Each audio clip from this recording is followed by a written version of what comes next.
الحمد لله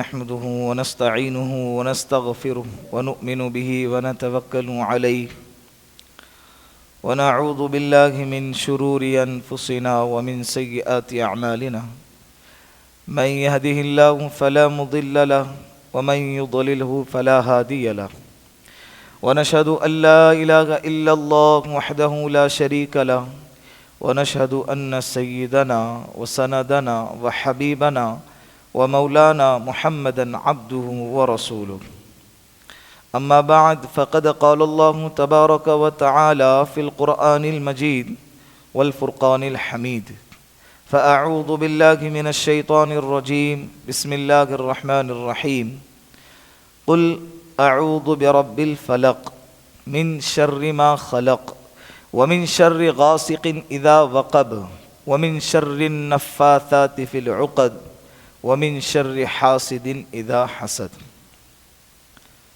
صدق الله المولانا العظيم وصدق رسوله النبي الكريم ونحن على ذلك من الشاهدين والشاكرين والحمد لله رب العالمين. درود پاک پڑھ لے ایک مرتبہ. اللهم صل على محمد في أول كلامنا اللهم صل على محمد في أوسط كلامنا اللهم صل على محمد في آخر كلامنا. پیچھے کی چند صورتوں کی تفسیر ابتدا میں آپ کے سامنے انشاءاللہ بیان کی جائیں گی، اس لیے کہ اکثر و بیشتر پیچھے کے جو چھوٹے چھوٹے صورتیں ہیں نماز میں کثرت سے پڑھے جاتے ہیں عوامی اعتبار سے. نماز میں جو صورتیں پڑھتی ہی عوام وہ پیچھے کے 10 15 20 جو جس کو یاد ہے زیادہ تر وہی پڑھنے میں آتے ہیں. اگر ان صورتوں کا ترجمہ اس کے مطالب اور مفاہیم اگر آپ کو معلوم ہوں گے تو اللہ کی ذات سے امید ہے کہ نماز کے پڑھنے میں لطف معلوم ہوگا، مزہ آئیں گا. اسی لیے یہ جو صورتیں آپ کے سامنے اب تلاوت کی جائیں گی اس کے ترجمہ اور تفسیر کے ساتھ میں بغور سنیں اور اس کو ذہنوں میں بٹھائے اور عمل کرنے کی کوشش کریں گے نا انشاءاللہ. یہ جو اخیر کے جو 2 صورتیں ہیں سورہ فلق اور سورہ ناس، یہ 2 صورتیں ایک ساتھ نازل ہوئی ہیں. علامہ ابن قیم جوزی رحمۃ اللہ علیہ نے یہی بیان فرمایا ہے کہ یہ دونوں صورتیں ایک ساتھ نازل ہوئی ہیں. پہلے سورہ فلق نازل ہوئی پھر اس کے بعد سورہ ناس نازل ہوئی. پہلے میں آپ کے سامنے اس کا ترجمہ کرتا ہوں سورہ فلق کا. سورہ ناس انشاءاللہ آئندہ مجلس میں زندگی باقی رہی تو بیان کیا جائیں گے. تو اس کے ترجمے کے بعد شان نزول بیان کیا جائیں گا کہ یہ دونوں صورتیں کب نازل ہوئی اور کیوں نازل ہوئی.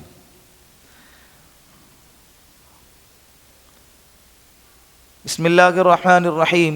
شروع کرتا ہوں اللہ کے نام سے جو نہایت ہی مہربان اور رحم کرنے والا ہے. قل کہتے ہیں اے نبی جی آپ کہہ دیجئے. قل کے معنی امر کا صیغہ ہے. اے نبی جی آپ کہہ دیجئے. اللہ کے رسول صلی اللہ علیہ وسلم کو خطاب ہو رہا ہے کہ آپ امت کو کہہ دیجئے. تو یہ قل جو ہے بڑی قاف کے ساتھ ہے، اس کو بڑی قاف کے ساتھ ہی پڑھنے کی کوشش کریں. قل پر. اگر چھوٹی قاف سے اگر کہیں گے کل تو اس کے معنی آتے کھانا. اکل یاکل سے کیا معنی آتے کھانا.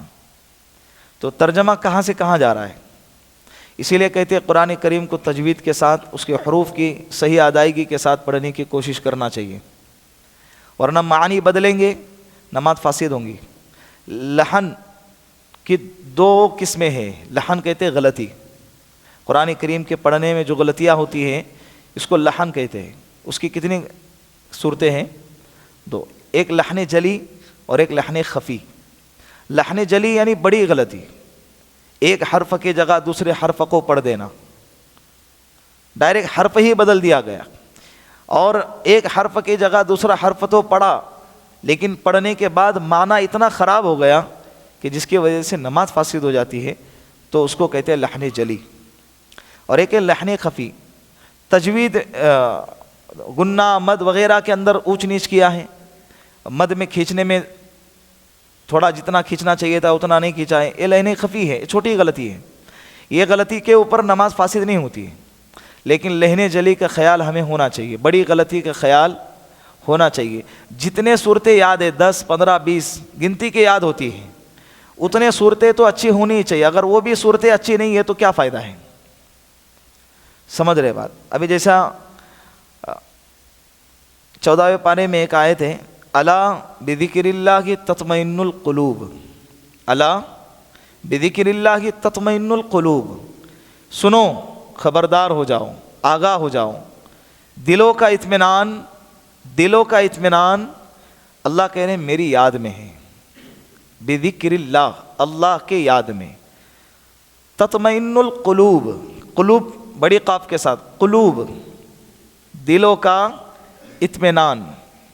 ابھی اگر آپ جو ہے بڑی قاف کی جگہ چھوٹی قاف پڑھتے ہیں، قلوب، جیسے کہ وہی خیال نہ کرتے ہوئے غفلت کے اندر ایسے ہی پڑھا جاتا ہے اکثر و بیشتر، تو قلب کے معنی آتے ہیں کتا، قلب کے معنی آتے ہیں کتا، اور قلب کے معنی آتے ہیں دل۔ بڑی قاف سے قلب کہیں گے تو اس کا ترجمہ کیا ہوگا؟ دل۔ چھوٹی قاف سے قلب کہیں گے تو اس کا معنی کتا ہوگا۔ ابھی آپ خود غور کریں کہ اس کا ترجمہ کیا بیٹھے گا۔ اللہ کہہ رہے دلوں کا اطمینان میری یاد میں ہے، تو دلوں کی جگہ کتنا خطرناک جملہ بنتا ہے، نماز فاسد نہیں ہوں گی؟ بولو۔ سورہ فاتحہ کے اندر بھی کتنی غلطیاں ہیں، انعمت علیہم، اس کے اوپر بھی میں نے آپ سے کہا تھا کہ جہاں عین نکلنا چاہیے تھا عین کی جگہ سیدھا حمزہ لگا دیا، حرف بدل گیا نا، حرف بدل گیا، معنی بدل گئے، معنی کیا ہو گئے؟ بدل گئے۔ تو اسی لیے ہماری نماز میں اثر اور جان باقی نہیں رہی ہے۔ ہماری نماز ہم پڑھتے تو ہیں لیکن اس نماز سے ہمیں فائدہ کیوں نہیں ہو رہا ہے؟ معلوم ہے نا وجہ کیا ہے؟ کہ وہ اس نماز میں اثر ہی نہیں ہے، جیسی چاہیے تھا ویسی نماز نہیں پڑھ رہے، قرآن کریم کی تلاوت صحیح سے نہیں کر رہے، بھاگنے کا دیکھتے ہیں 5 منٹ میں مسجد سے کس طرح سے نکل جائے۔ علامہ اقبال نہیں کہتے ہیں سجدے عشق ہو تو عبادت میں مزہ آتا ہے، سجدے عشق ہو تو عبادت میں مزہ آتا ہے، ورنہ خالی سجدوں میں تو دنیا ہی بسا کرتی ہے۔ لوگ کہتے ہیں کہ فرض ہی تو ادا کرنا ہے، آیا 5 منٹ میں؟ کیا بول کے آتے؟ 5 منٹ میں آیا؟ تو لوگ کہتے ہیں کہ فرض ہی تو ادا کرنا ہے، یوں لگتا ہے کہ کوئی قرض لیا ہو رب سے۔ علامہ اقبال کہتے ہیں تیرا سجدہ تجھے کہیں کافر نہ کر دے اے مسلمان، تیرا سجدہ تجھے کہیں کافر نہ کر دے اے مسلمان، تو جھکتا کہیں اور ہے اور سوچتا کہیں اور ہے۔ ہماری نمازوں کا حال یہی ہے کہ جس کی وجہ سے حالات سدھرنے کے بجائے دن بدن بگڑتے جا رہے ہیں۔ تو خیر، لہٰذا قرآن کریم کو صحیح حروف کے ساتھ اس کے معانی کو غور و فکر کرنے کے ساتھ جو ہے تلاوت کرنی چاہیے، پھر آپ کو دیکھو نماز میں مزہ آئے گا، نماز میں جو لذت ہے وہ لذت کا احساس آپ کو ہوگا۔ بعض لوگوں کے زبان سن ہو جاتی نا تو شہد بھی اگر چاٹ لے تب بھی اس کی لذت آتی، کڑوا لگ رہا ہے بولے شہد بھی، بخار کی حالت میں میٹھی چیز کی مثال دے رہا ہوں، گڑ بھی کھا رہا ہے تو اس کو گڑ کڑوا لگ رہا ہے، حالانکہ گڑ تو میٹھا ہی ہے نا، اس زبان کے اندر وہ کیفیت باقی نہیں رہی ہے۔ تو ہم نے اپنی نماز میں وہ کیفیت کو بچا کے نہیں رکھا ہے جس کی وجہ سے ہم کو نماز کی لذت نہیں مل رہی۔ وہ ایک صحابی کا واقعہ ہے، مختصر سا واقعہ ہے، نکاح ہو گیا، شب زفاف ہے، پہلی رات ہے، بیوی سے کہا کہ 2 رکعت پڑھ لوں؟ بیوی نے کہا کہ ٹھیک ہے پڑھ لو۔ بیوی کے ذہنوں میں ہوگا کہ 2 رکعت پڑھ کے فارغ ہو جائیں گے پھر ملاقات کریں گے، 2 رکعت کی نیت باندھی صحابی نے، تو فجر کی اذان ہو گئی۔ سلام پھیرنے کے بعد کہنے لگے کہ ارے اللہ کے بندے میرا تو کچھ خیال رکھتا۔ صحابی کہنے لگے تیرا ہی خیال تھا لیکن جب نیت باندھی تو مجھے کچھ یاد ہی نہیں رہا۔ اللہ اکبر، کیا نماز ہوں گی یار۔ اس رات کے اندر تو نوجوان پاگل ہو جاتے، mobile switch off, flight mode پہ، کوئی بھی رندے، سب بند، سارے تعلقات ختم، اللہ سے تو وہ تو تصور کی بات ہے، مخلوقات سے بھی تعلقات اس دن کوئی ڈسٹرب نہیں ہونا چاہیے. لیکن صحابی کا، کیونکہ نماز میں ان کو کیا ملی تھی؟ نماز پڑھ رہے، تیر پہ تیر آ رہا ہے، تیر پہ تیر آ رہا ہے، کھائے جا رہے ہیں لیکن نماز نہیں ٹوٹ رہے. خیال آیا کہ رسول اللہ نے ذمہ داری دی ہے، اس ذمہ داری کا احساس آیا تو فوراً سلام پھیرا اور دوسرے ساتھی کو جگایا. اللہ اکبر. اللہ اسی نماز ہم کو بھی نصیب فرمائے. قل اعوذ برب الفلق، اے نبی جی آپ کہہ دیجئے کہ میں پناہ مانگتا ہوں صبح کے رب کی. میں پناہ مانگتا ہوں صبح کے رب کی. فلق کے معنی آتے ہیں صبح، پھوٹنا. اصل فلق کا ترجمہ آتا ہے پھوٹنا. رات کا اندھیرا جب پھوٹ جاتا ہے، ختم ہو جاتا ہے، تو اس کے بعد جو صبح کا سویرا نکلتا ہے تو اس کو کہتے ہیں فلق. اللہ رب العزت نے کہا اے نبی جی آپ کہہ دیجئے کہ اعوذ کے معنی پناہ مانگنا، میں پناہ مانگتا ہوں صبح کے رب کی. من شر ما خلق، تمام مخلوقات کے شر سے. تمام مخلوقات کے، یہ کاکی کے سے اس سے بہت فرق ہوتا ہے. اللہ کی جس کی پناہ مانگی جا رہی ہے وہ ہم کو بچانے والا ہے، جس سے پناہ مانگی جا رہی ہے اس سے ہم کو بچنا ہے. کی اور سے فرق سمجھے آپ. یا کہہ رہے صبح کے رب کی میں پناہ مانگتا ہوں. کس سے؟ من شر ما خلق، تمام مخلوقات کے شر سے. ومن شر غاسق اذا وقب، اور اس اندھیری رات کے شر سے پناہ مانگتا ہوں جب اندھیرا پھیل جائے. جب اندھیرا کیا ہو جائے؟ پھیل جائے. غاسق کے معنی اندھیری رات، وقب کے معنی پھیلنا. من شر غاسق اذا وقب، میں پناہ مانگتا ہوں اس اندھیری رات کے شر سے جب وہ اندھیری رات کیا ہو جائے؟ اس اندھیری رات کا اندھیرا پھیل جائے. ومن شر النفاثات فی العقد، نفاسات، اور ان عورتوں کے شر سے پناہ مانگتا ہوں. ان عورتوں کے شر سے پناہ مانگتا ہوں جو عورتیں گروہوں میں، گاٹوں میں پھونک مارتی ہیں. کس میں؟ گروہوں میں، گاٹوں میں پھونک مارنے والی عورتوں کے شر سے پناہ مانگتا ہوں. اس کا کیا مطلب ہے انشاءاللہ آئیں گے آگے. ومن شر حاسد اذا حسد، اور میں پناہ مانگتا ہوں حسد کرنے والے کے شر سے جبکہ وہ حسد کرے. حاسد اذا حسد، حسد کرنے والے کے شر سے پناہ مانگتا ہوں جبکہ وہ کیا کرے؟ حسد کرے. سیدھا سادہ آسان ترجمہ کر کے میں آپ کے سامنے پیش کیا ہوں، ایک دم آسان، جو آپ کو سمجھ میں آ جائے. آ گیا آپ کے سمجھ میں؟ اب اس کا شان نزول سمجھتے ہیں کہ یہ کس وقت میں اور کیوں نازل ہوئی ہے. آپ صلی اللہ علیہ وسلم مکۃ المکرمہ میں رہتے تھے. نبوت کا اعلان فرمایا، 13 سال تک مکہ میں رہے. اس کے بعد مدینے کی ہجرت فرمائی. مدینے کی ہجرت سے پہلے اللہ کے رسول صلی اللہ علیہ وسلم مدینہ تشریف لانے سے پہلے مدینۃ المنورہ میں سیاسی اعتبار سے، معیشت کے اعتبار سے، مذہبی اعتبار سے یہودیوں کو غلبہ حاصل تھا. سیاسی اعتبار سے اوس اور خزرج مدینے میں 2 قبیلے آباد تھے، مشرکین کے 2 قبیلے آباد تھے. یہ یہودی لوگ کیا کرتے تھے؟ دونوں کو آپس میں لڑاتے تھے. جھگڑا بڑھ جاتا تھا تو جھگڑے کا فیصلہ کرنے کے لیے، صلح کرنے کے لیے یہ دونوں قبیلے کہاں آتے تھے؟ اللہ کے رسول ابھی مدینے میں آئے نہیں ہیں. اس وقت میں سیاسی، اس کو سیاست کہتے ہیں. آج کل کی سیاست بھی یہی چل رہی ہے، ہندو مسلم کو لڑایا جائے، بعد میں فیصلہ کیا جائے. 2 مذہبوں کو آپس میں لڑایا جائے تو پن مارنے والے کوئی اور ہوتے ہیں، لڑنے والے کوئی اور ہوتے ہیں. تو اوس اور خزرج کے جو 2 قبیلے ہیں، ان دونوں کو آپس میں لڑاتے تھے. لڑنے کے بعد جب جھگڑا بڑھ گیا تو جھگڑے کے چھڑانے کے لیے اور فیصلہ کرنے کے لیے کس کے پاس آتے تھے؟ یہودیوں کے پاس آتے تھے، جس کے پاس اپنے جھگڑوں کا فیصلہ سننے کے لیے اور صلح کرنے کے لیے جب جایا جاتا ہے تو وہ مرتبے میں اونچا اور بڑا ہوتا ہے. تو گویا کہ ان کا غلبہ ہے. کس اعتبار سے؟ سیاسی اعتبار سے، معیشت کے اعتبار سے، کاروباری اعتبار سے.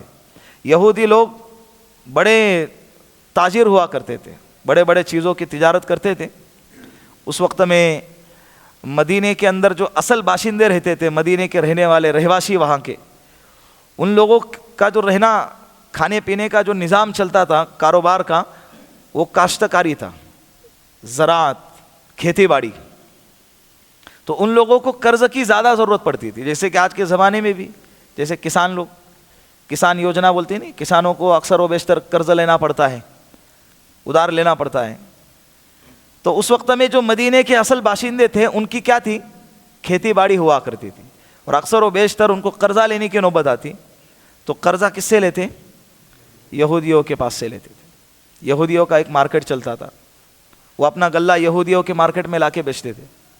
تو یہودی لوگ کے پاس سے قرضہ لیتے، اور وہ لوگ اتنے گرے ہوئے تھے کہ جب ان کو سامنے والے کو اگر کوئی پیسہ یا رقم بطور قرض کے دیتے تو ان کو شرط رکھتے تھے کہ تم اپنی قیمتی چیز ہمارے پاس بطور رہن کے رکھو، گروی رکھو، تو ہم آپ کو قرضہ دیں گے۔ تو کبھی کبھی گروی رکھنے کے اندر عورتوں کا بھی مطالبہ کرتے، تم اپنی عورتوں کا ہمارے پاس گروی رکھو اور مال لے جاؤ۔ تو معیشت کے اعتبار سے پاورفل تھے، آج بھی وہی حال ہے ان کا، بڑی بڑی اکنامی ان کے قبضے میں ہے، بینکنگ کا سارا سسٹم ان کے ہاتھ میں ہے۔ تو دوسرے نمبر پر معیشت، اور تیسرے نمبر پر مذہبی اعتبار سے بھی یہودی لوگ اعلیٰ درجے کے اور بڑے درجے کے شمار کیے جاتے تھے۔ اس علاقے کے اگر کسی کا بچہ بیمار ہو جاتا، سخت بیمار ہو جاتا، یا بچہ پیدا ہو رہا ہے مر جا رہا ہے، تو لوگ یہ عقیدہ اور یہ منت مانگتے تھے کہ اگر میرا بچہ اگر زندہ رہے تو میں اس کو کیا بناؤں گا؟ یہودی بناؤں گا۔ تو گویا کہ سیاسی اعتبار سے، معیشت کے اعتبار سے اور مذہب کے اعتبار سے اس وقت میں مدینے کے اندر یہودیوں کو غلبہ تھا۔ حالانکہ حقیقت میں یہودیوں کی تعداد جو آباد تھی، یہ مدینے سے تھوڑا دور ایک علاقہ ہے خیبر، اس علاقے میں یہودی آباد تھے۔ زیادہ تر جو ان کا جو مرکز تھا، ساری چیزیں جو طے ہوتی تھی وہ کہاں ہوتی تھی؟ مقام خیبر میں۔ یہ جو ان کے سیاست، معیشت، مذہبیت کے اعتبار سے جو غلبہ تھا، آپ صلی اللہ علیہ وسلم کے مدینہ ہجرت کرنے کے بعد ساری چودراہٹ ان کی کیا ہو گئی؟ ختم ہو گئی۔ مدینے والوں کا رخ، اوس اور خزرج والوں کا رخ اللہ کے رسول صلی اللہ علیہ وسلم کی طرف ہو گیا اور اسلام کی طرف ہو گیا۔ حالانکہ کبھی کبھی اوس اور خزرج کی یہود و نصارہ کے ساتھ بھی لڑائی ہوتی تھی، لیکن جب لڑائی ہوتی تھی نا، تو اس وقت میں یہودی لوگ یہ ان لوگوں کو دھمکی دیتے تھے کہ ہماری کتابوں میں نبی آخر الزماں کی نشانیاں اور علامات لکھی ہوئی ہیں، وہ جب آئیں گے تو ہم ان کے ہاتھ پر ایمان لائیں گے اور ان کے ساتھ مل کے تم سے لڑیں گے اور اللہ ہم کو غلبہ عطا فرمائے گا۔ جس کو دھمکی دیتے تھے اللہ کے رسول کے آنے کے بعد وہی لوگ مسلمان ہو گئے، اور یہود و نصارہ اپنے مذہب پر باقی رہے۔ ان کے اندر ایک ہی چیز تھی جو حسد کی تھی، وہ یہ کہ اللہ کے جتنے بھی نبی آئے ہیں اکثر و بیشتر نبی بنی اسرائیل میں آئے، یہ محمد صلی اللہ علیہ وسلم بنی اسحاق میں آئے، اور اللہ کے رسول صلی اللہ علیہ وسلم اکیلے بنی اسماعیل میں کیسے آ گئے؟ جتنے بھی بنی اسرائیل کے جو انبیاء ہیں کس میں آئے ہیں؟ بنی اسحاق میں آئے ہیں۔ حضرت ابراہیم علیہ السلام کے دو بیٹے تھے، ایک اسماعیل علیہ السلام اور ایک اسحاق علیہ السلام۔ تمام انبیاء آپ صلی اللہ علیہ وسلم کو چھوڑ کر، حضرت موسیٰ علیہ السلام بھی، حضرت عیسیٰ علیہ السلام بھی اس میں شامل ہے۔ تو اس کے بعد سے تمام انبیاء حضرت اسحاق علیہ السلام کے اولاد میں سے، سوائے آپ صلی اللہ علیہ وسلم کے، وہ کس سے ہیں؟ حضرت اسماعیل علیہ السلام۔ اسی لیے اللہ کے رسول کہتے تھے نا، انا ابن ذبیحین، میں دو ذبیحوں کا بیٹا ہوں، یعنی میرا باپ حضرت عبداللہ اور جہاں سے نسل چلی ہے میری حضرت اسماعیل علیہ السلام، کہ ان کو بھی ذبح کرنے کے لیے لے کر جا رہے تھے، ذبح نہیں ہوئے، اور میرے باپ حضرت عبداللہ کو بھی ذبح کرنے کے لیے لے کر جا رہے تھے، اس لیے کہ ان کے دادا نے ایک قسم کھائی تھی کہ اے اللہ اگر تو مجھے 10 بیٹے عطا فرمائے تو ایک میں تیرے نام پہ قربان کروں گا۔ قرآن اندازی کی گئی تو بار بار حضرت عبداللہ ہی کا نام نکل رہا ہے۔ ذبح کرنے کے لیے لے کر گئے تو کسی نے رائے دیا کہ 100 اونٹوں کو ان کے بدلے میں ذبح کرو، تو جس کو کہیں گے دیت، خون بہا ادا کرنا، ایک آدمی کا خون بہا 100 اونٹ اس وقت سے قرار دیا گیا۔ ایک آدمی کو اگر کسی آدمی نے کسی آدمی کو قتل کیا اب اس کے قتل کے قصاص میں اگر اس کو قتل کرنا ہے تو اس نے کہا کہ بھائی مجھے قتل نہ کرو، میں اس کے بدلے تمہیں 100 اونٹ دے دیتا ہوں، تو اس کو چھوڑ دیا جائے گا، جس کو دیت کہتے ہیں۔ تو حضرت عبداللہ کے بدلے 100 اونٹوں کو ذبح کر دیا گیا، تو گویا کہ یہ بھی ذبح ہوتے ہوتے رہ گئے اور ان کے وہ بھی ذبح ہوتے ہوتے رہ گئے۔ تو یہ ان کے دل میں ایک حسد تھی یہودیوں کی۔ اللہ کے رسول جب مدینے میں آئے تو ان کی سیاست ختم ہو گئی۔ اوس اور خزرج اور بقیہ قبیلے کے لوگ بھی جب بھی آپس میں جھگڑا کرتے تو اللہ کے رسول صلی اللہ علیہ وسلم کے پاس آتے صلح کرنے کے لیے۔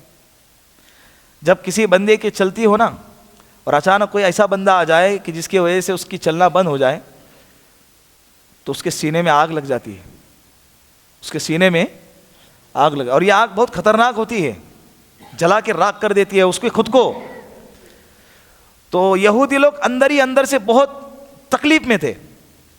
مذہب کے اعتبار سے تو اللہ کے رسول صلی اللہ علیہ وسلم سب سے اعلیٰ تھے، پورا مدینہ مسلمان ہو گیا، اور معیشت کے اعتبار سے مدینے کے لوگ تو کاشتکار تھے، لیکن جو مکہ سے آئے تھے ہجرت کر کے وہ تو تاجر تھے نا، انہوں نے اپنی ایک منڈی ڈال دی، اپنا ایک بازار کھول دیا جہاں سے تجارت چلنے لگی، مال جاتا تھا پھر ملک شام، یمن، عراق، بصرہ، کوفہ کی طرف مال جاتا تھا۔ تو معیشت کے اعتبار سے بھی گر گئے، سیاست کے اعتبار سے بھی گر گئے، اور مذہب کے اعتبار سے بھی گر گئے، تو ان لوگوں کو بہت زیادہ تکلیف ہونے لگی۔ اور بائبل کے اندر بھی ہیں جو عیسائیوں کی ہے نا، اس کے اندر بھی یہودیوں کا تذکرہ ہے کہ یہودی لوگوں کے گھٹی میں ہے جادوگری، جادو ٹونا، کسی کو نیچا دکھانا ہے، کسی کو برباد کرنا ہے، کسی کو تباہ کرنا ہے تو کیا کرو؟ جادو ٹونا کرو۔ اور یہ سلسلہ آج بھی ہے، مذہبی رہنماؤں پر بہت زیادہ ان کا واچ ہوتا ہے۔ اسلامی کے اعتبار سے جو مذہبی رہنما ہیں، جو بڑے اور اونچے لیول پر کام کرتے ہیں امت کے رہنمائی کا، تو جتنا تم کیا دھیان دیتے ہوں گے اس سے زیادہ وہ دھیان دیتے ہیں۔ تو ان لوگوں کا اٹیک پھر کیسے ہوتا ہے؟ جادو سے، سحر سے، اس طرح سے اٹیک کرتے ہیں۔ تو اسی پہلے زمانے سے ہی ان کا یہ حال رہا ہے اور آج بھی باقی ہے۔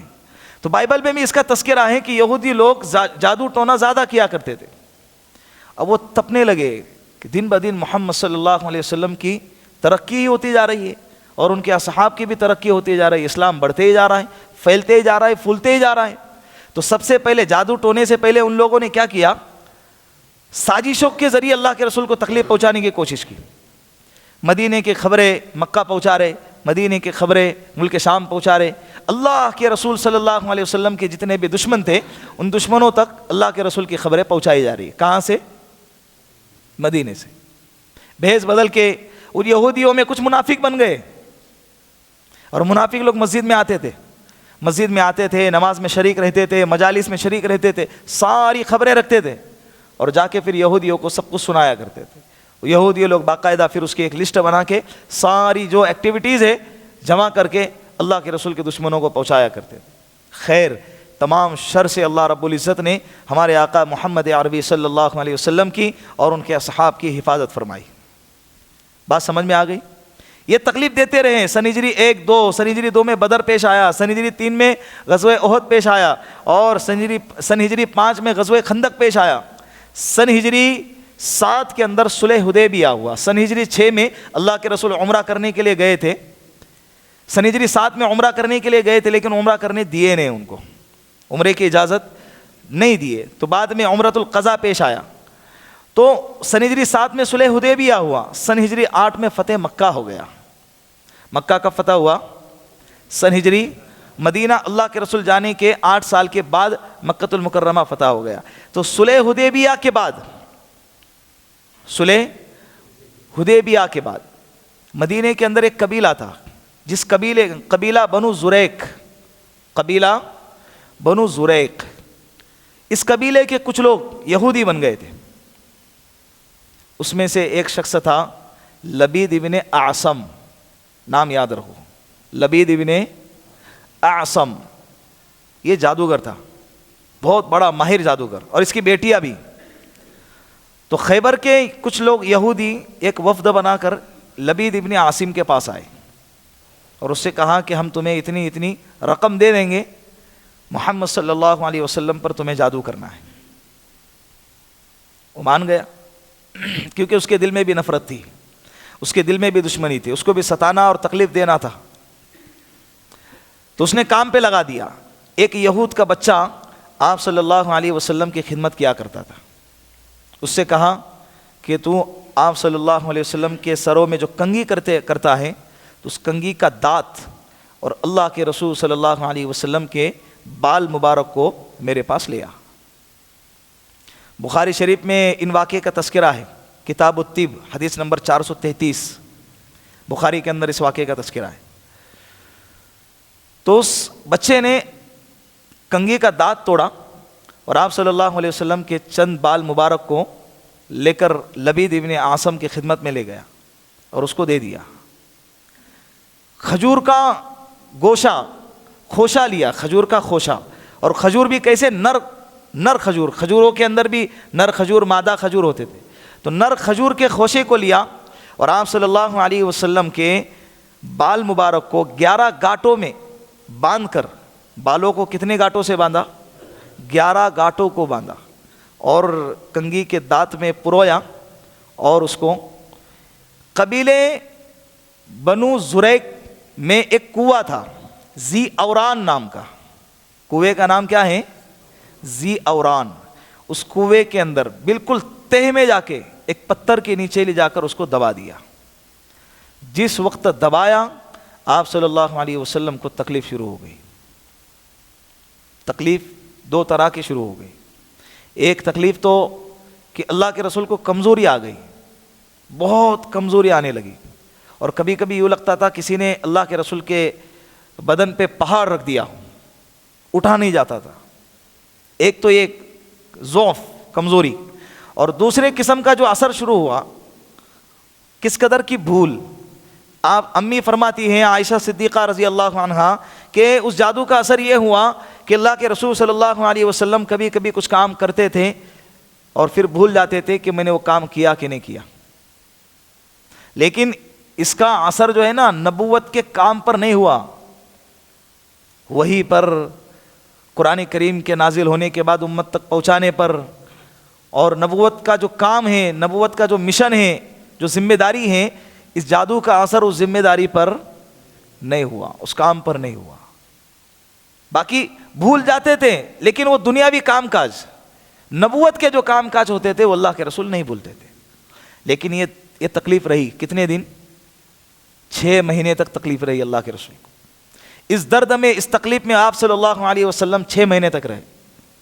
6 مہینے کے بعد ایک رات ایسی آئی کہ اللہ کے رسول سوئے ہوئے ہیں. 2 شخصوں کو خواب میں دیکھا. وہ 2 شخص فرشتے تھے. خواب میں دیکھا کہ دائیں طرف ایک شخص کھڑا ہے, بائیں طرف ایک شخص کھڑا ہے. دونوں آپس میں گفتگو کر رہے ہیں. ایک کہہ رہا ہے کہ یہ شخص کو کیا ہو گیا ہے, دوسرا کہنے لگا کہ انہیں تکلیف ہے. پھر پہلے نے سوال کیا کہ کیا تکلیف ہے, دوسرے نے جواب دیا کہ ان پر جادو ہوا ہے, سحر ہوا ہے. کہا کہ کس نے کیا؟ جواب دیا کہ لبید ابن عاصم نے اور اس کی بیٹیوں نے. بیٹیاں بھی بڑی ماہر تھی جادو کے اس میں. کہا کہ یہ جادو سحر جو کیا ہے وہ ساری چیزیں کہاں رکھی ہے؟ کہا قبیلے بنو زریق میں کنواں ہے, اس کنویں کا نام ذی اوران ہے, اس کنویں کے نیچے تہ میں لے جا کر اس کو دبا دیا ہے. پھر سوال کرتے ہیں اب اس کا علاج کیا ہے؟ کہا کہ اس کا علاج آسان ہے, کنویں کے پانی کو خالی کر دیا جائے اور جس پتھر کے نیچے وہ چیزوں کو دبایا ہے وہ چیز کو نکالا جائے. تو آپ صلی اللہ علیہ وسلم کا علاج ہو جائے گا. فوراً اللہ کے رسول صلی اللہ علیہ وسلم کی آنکھ کھلی. صبح ہوتے ہی سب سے پہلے اللہ کے رسول نے حضرت علی, حضرت عمار اور حضرت زبیر رضی اللہ عنہم, یہ 3 صحابہ کو بلایا اور تینوں سے فرمایا کہ فلاں قبیلے کے فلاں کنویں کے پاس جاؤ اور اس کا پانی بالکل کیا کر دو, خالی کر دو.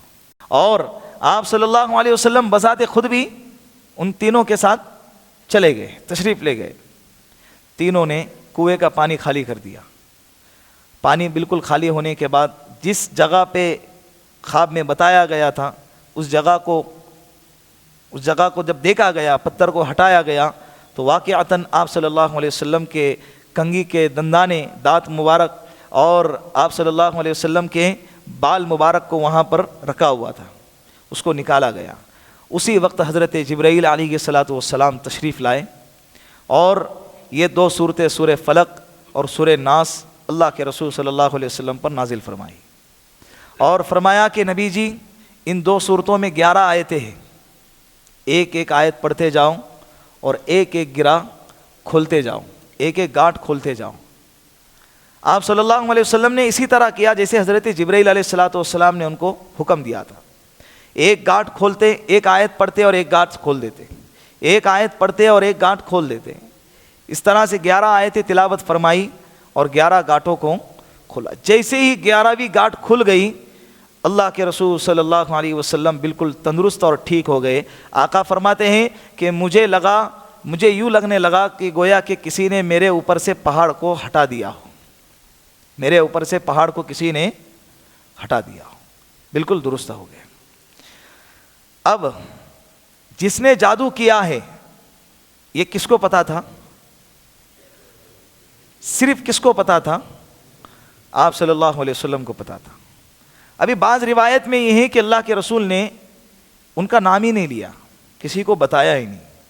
بہت سارے صحابہ نے پوچھا کہ نام بتائیے کون ہے، لیکن اللہ کے رسول نے نہیں بتایا۔ ہو سکتا تھا کہ نام بتاتے تو صحابہ ان کو تکلیف دیتے، اس کو تکلیف دیتے، مار ڈالتے، پریشان کرتے، جو بھی ہوتا۔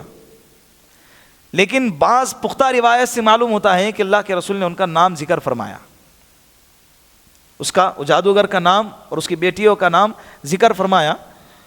تو صحابہ نے اس کے قتل کی اجازت چاہی تو اللہ کے رسول نے فرمایا کہ نہیں، اللہ نے مجھے شفا عطا فرمائی ہے، اللہ نے مجھے شفا عطا فرمائی ہے، اب انہیں چھوڑ دو، انہیں جانے دو۔ یہ شان نزول ہے سورہ فلق اور سورہ ناس، اس وجہ سے سورہ فلق اور سورہ ناس نازل ہوئی۔ اس کا بہت بڑا مرتبہ ہے سورہ فلق۔ ان دونوں صورتوں کو معوذتین بھی کہتے ہیں۔ اس کا ایک دوسرا نام کیا ہے؟ معوذتین، بولو معوذتین۔ معوذتین کے معنی آتے ہیں پناہ لینے والی دو صورتیں۔ معاذ کو معاذ اسی لیے کہتے ہیں کہ معاذ کے معنی آتے ہیں پناہ دینے والا، پناہ دینے والا، لوگوں کی حفاظت کرنے والا۔ تو حفاظت کرنے والی دو صورتیں سورہ فلق اور سورہ ناس۔ اب اس میں دیکھیں 3 باتیں غور طلب ہے۔ نمبر 1 یہ کہ جادو کا اثر ہے، جادو کا اثر ہوتا ہے۔ اب وہ کون سے جادو کا ہوتا ہے کون سے نہیں، انشاءاللہ زندگی باقی رہی تو گزشتہ مجلس میں، آنے والی مجلس میں اس کو بیان کیا جائے گا۔ نمبر 1 جو غور طلب بات ہے اس میں سے ایک کیا ہے؟ جادو کا اثر ہوتا ہے۔ نمبر 2 کہ جادو کا اثر نبی پر بھی ہوتا ہے۔ کس پر ہوتا ہے؟ نبی پر بھی ہوتا ہے، اس لیے کہ نبی بشر ہوتے ہیں۔ اللہ کے رسول صلی اللہ علیہ وسلم نے خود فرمایا، قرآن کریم میں اس کا تذکرہ ہے کہ میں بشر ہوں تمہاری طرح، فرق اتنا ہے کہ مجھ پر وحی نازل ہوتی ہے، تم پر وحی نازل نہیں ہوتی ہے۔ تو نبیوں پر بھی ہوتا ہے، لیکن نبیوں پر جادو کا اثر اس درجے کا نہیں ہوتا ہے جس درجے کا عوام پر ہوتا ہے کہ نبوت کے کام میں کچھ دخل ہو جائے، کچھ اثر پڑ جائے، اس درجے تک کا جادو کا اثر نہیں ہوتا ہے۔ اور تیسرے جو غور طلب بات ہے کہ تعویذ وغیرہ کرنا یہ جائز ہے یا ناجائز، یہ والا جو مسئلہ ہے انشاءاللہ آئندہ مجلس میں اس کو تفصیلاً بیان کیا جائے گا۔ بات سمجھ میں آ گئی آپ کے؟ سیدھی سیدھی کھلی الفاظ میں بات کر رہا ہوں۔ اب ان آیتوں کی تشریح کرتے ہیں۔ دیکھیں ایک ہے سورہ فلق اور ایک ہے سورہ ناس۔ سورہ ناس میں جو ہے نا ایک اللہ کی ایک صفت سے پناہ مانگی گئی ہے۔ کتنے صفت سے؟ ایک صفت سے، اور 4 چیزوں سے بچنے کی پناہ مانگی گئی ہے۔ 4 چیزیں تمام مخلوقات کے شر سے، اور اندھیری رات کے شر سے جب اس کا اندھیرا پھیل جائے، اور ان عورتوں کے جادوگرنی عورتوں کے شر سے کہ جو گاٹوں میں پھونک مارتے ہیں، اور حسد کرنے والے کے شر سے جو کیا کرے جب حسد کرے۔ یہ 4 چیزوں سے بچا گیا اور پناہ مانگی گئی اللہ کی ایک صفت سے۔ سورہ ناس کے اندر اللہ کی 3 صفتوں کو بیان کیا گیا اور پناہ مانگی گئی ایک ہی چیز سے۔ کتنی خطرناک ہوں گی وہ، کتنی. اب سورہ ناس کا جب وقت آئے گا تو انشاءاللہ اس وقت میں اس کی تشریح کی جائیں گی. تو اب یہ جو سورہ فلق ہے اس کو سمجھتے ہیں کہ اس کے اندر اللہ رب العزت نے کتنے باتوں کو بیان کیا گیا ہے. کہ گزشتہ مجلس میں، آئندہ مجلس میں ہی رکھتے ہیں، وقت زیادہ ہو گیا. کیا کہتے ہیں؟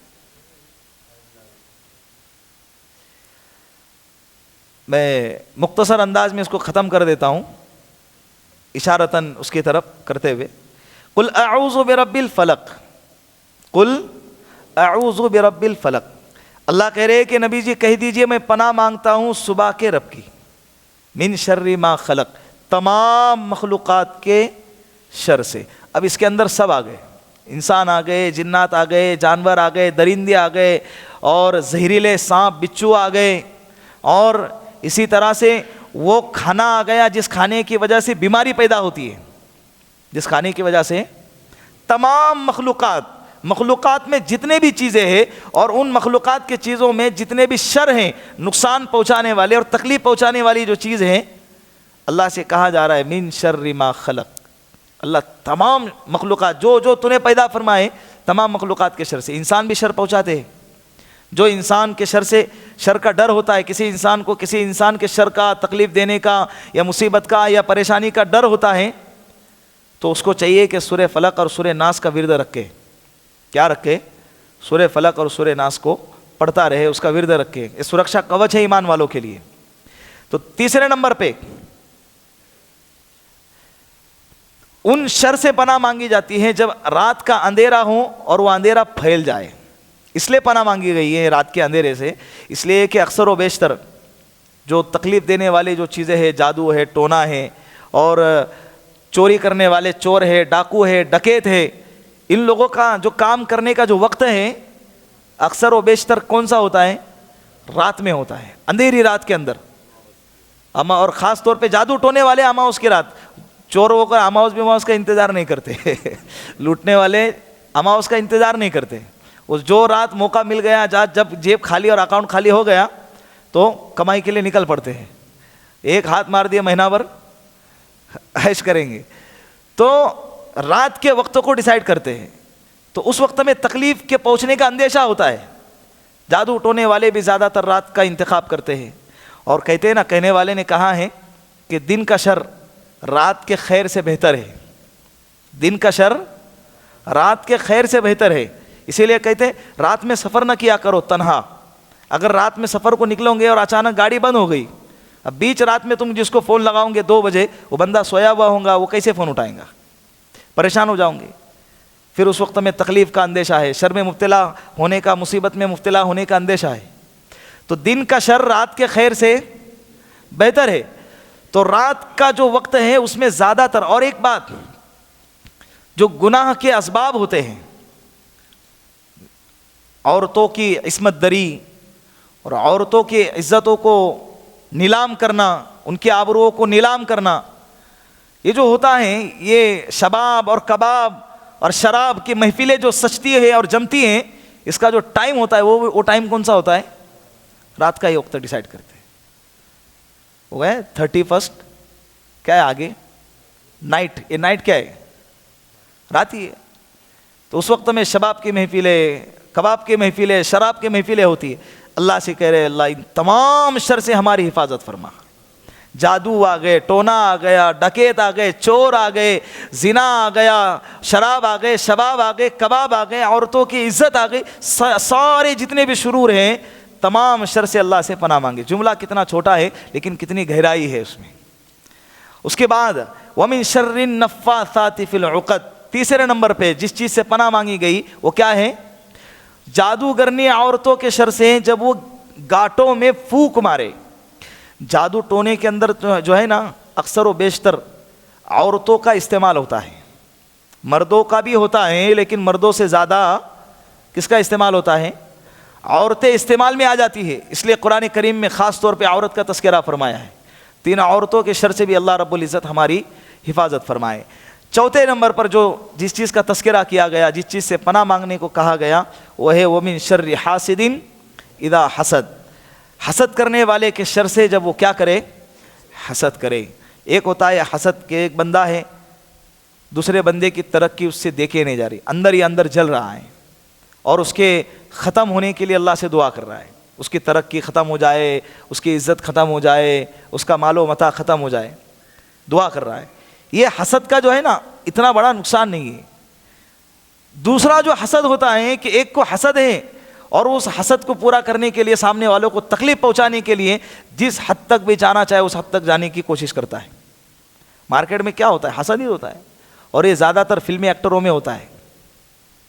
میرے سے زیادہ کون پاپولر ہو رہا ہے، کس کی فلمیں چل رہی ہے، کس کو لوگ پسند کر رہے ہیں، یہ ان کی اس میں حسد زیادہ، اور یہ سارے طبقوں میں یہ چیزیں پائی جاتی ہے۔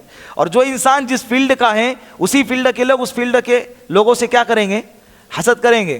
اب وہ فلمی ایکٹروں سے ہم لوگ حسد نہیں کریں گے، ہم کو کیا لینا دینا، وہ فلاپ ہو کیا بولتے ہیں اس کو، سپر ہٹ ہو جائے، ہم کو کچھ لینا دینا نہیں ہے، ہم ان سے حسد کرتے نہیں ہیں۔ ان کے لوگ، ان کے ہی فیلڈ کے لوگ ان سے کیا کرتے؟ ڈاکٹر کے فیلڈ کے لوگ ایک ڈاکٹر دوسرے ڈاکٹر سے حسد کریں گا۔ یہ والی بیماری علماء میں بھی پائی جاتی ہے۔ کس میں پائی جاتی ہے؟ عوام تو عوام، خواص کے اندر بھی یہ بیماری پائی جاتی ہے، اور یہ بہت سخت بیماری ہے۔ اللہ ہماری اس سے حفاظت فرمائے۔ یہ اتنی خطرناک بیماری ہے کہ اگر کسی کو لگ جائے نا، کروڑوں کی پراپرٹی رہنے کے باوجود اس بندہ رات میں بے چین رہتا ہے، سکون نہیں، چین نہیں، راحت نہیں، دل رات میں نیند نہیں آ رہی ہے، وہ اپنے اندر کڑتا رہتا ہے۔ وہ سامنے والا ترقی کر رہا ہے، حضرت جل رہے، حالانکہ اس کو کھانا بھی مل رہا ہے، کپڑے بھی مل رہے ہیں، گھر بھی مل رہا ہے، ساری نعمتیں اس کو مل رہی ہے، لیکن پھر بھی یہ ٹینشن میں ہر وقت دماغ تپا ہوا ہے۔ کیوں؟ بولے اس کے ساری ڈیل ہوتے جا رہی ہے۔ تو یہ جو حسد کا مسئلہ ہے نا، یہ اللہ سے دعا کرنا ہے کہ اللہ حسد سے ہماری حفاظت فرمائے، اور حاسدین کے حسد سے اللہ ہماری حفاظت فرمائے۔ تو حسد کے دباؤ میں آ کے بہت سارے لوگ قتل بھی کر دیتے ہیں، جادو ٹونے تک چلے جاتے ہیں۔ حسد، سامنے والا گھرانہ، ابھی خاندانوں کے اندر بھی بہت زیادہ حسد ہوتا ہے۔ میرے بیٹیوں کو رشتے نہیں آ رہے، میرے بیٹوں کو رشتے نہیں آ رہے، میرے سامنے والے میری ننند ہے، میری بھابھی ہے، میری فلاں رشتہ دار ہیں، اس کی اولاد ترقی پہ ترقی کرتی جا رہی ہیں۔ ارے تو تیری اولاد کو تو پڑھا نا، لکھا نا، محنت کرا نا، جس راستے پہ چل کے ان کی اولاد ترقی کے منزل تک پہنچ رہی ہیں، تو اگر اسی راستے پہ تیری اولاد کو چلا کر منزل تک پہنچائیں گے تو تیری اولادیں بھی ترقی کریں گی۔ تو ترقی کرنے کا یہ کون سا طریقہ ہے کہ سامنے والوں کو نیچا دکھایا جائے اور ان کے تباہی اور بربادی کی کوشش کی جائے؟ مارکیٹ میں یہ بہت ہو رہا ہے۔ اسی لیے چاہیے ان تمام چیزوں سے آپ کیسے بچو گے؟ تلوار لے کے جائیں گے؟